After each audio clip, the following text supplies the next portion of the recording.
హయాంలో ఏనాడు ప్రాజెక్టుల గురించి పట్టించుకున్న దాఖలు లేవని ముఖ్యమంత్రి చంద్రబాబు నాయుడు ఇప్పుడు కొత్తగా గోదావరి బనకచెర్లని కూడా తనదే అంటూ ప్రచారం చేసుకోవడం విడ్డూరంగా ఉందన్నారు మాజీ మంత్రి అంబాటి రాంబాబు.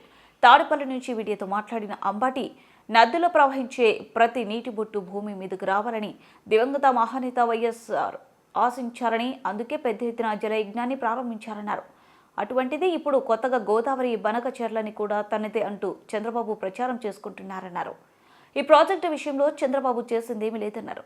ఈ ప్రాజెక్టును 3 దశల్లో పూర్తి చేయాలని మాజీ ముఖ్యమంత్రి వైఎస్ జగన్మోహన్ రెడ్డి ప్లాన్ చేసిన విషయాన్ని ఈ సందర్భంగా అంబాటి గుర్తు చేశారు.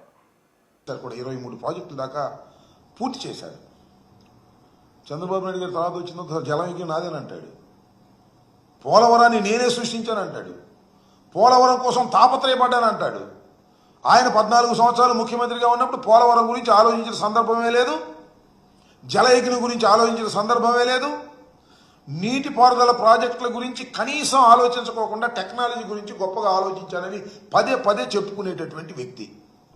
ఎందుకు ఈ విషయాన్ని చెప్తున్నానంటే, నిన్న మొన్న ఇంకా వారికి ఉన్న మీడియా, ముఖ్యంగా వారికి ఉన్నటువంటి పత్రికలు రాస్తున్నాయి, రాష్ట్రానికి జలహారతి, గోదావరి బనకచెర్ల ఒక అద్భుతమైన ప్రాజెక్ట్, ఇది గేమ్ చేంజర్, ఇది తయారైతే రాష్ట్రం సస్యశ్యామలం అయిపోతుంది, కరువు కాటకాలన్నీ పోతాయి అనే మాట మాట్లాడుతున్నారు. మంచిదే.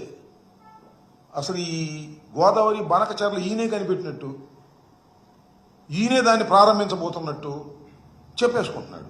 వాళ్ళు రాసేసుకుంటున్నారు. అమ్మాయికి జనం నిజం అనుకుంటారేమో మాకు అనుమానం.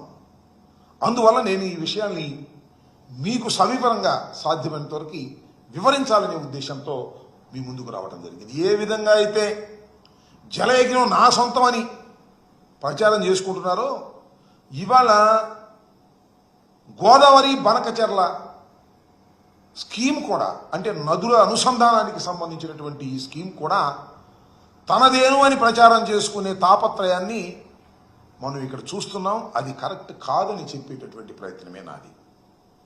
ఏ ప్రాజెక్ట్ అయినా నేను మనవి చేస్తున్నా, ఈ రాష్ట్రంలో వ్యవసాయానికి నీటికి సంబంధించిన ఏ ప్రాజెక్ట్ అయినా డాక్టర్ వైఎస్ రాజశేఖర రెడ్డి గారే శ్రద్ధ చూపాడు. ఆ తర్వాత ఆయన కుమారుడైనటువంటి జగన్మోహన్ రెడ్డి గారు అధికారంలోకి వచ్చిన తర్వాత కూడా ఆయనే ఈ జలయజ్ఞాన్ని పూర్తి చేయాలని తాపత్రయపడినటువంటి వ్యక్తి 5 సంవత్సరాల పాటు. జగన్మోహన్ రెడ్డి గారు అధికారంలోకి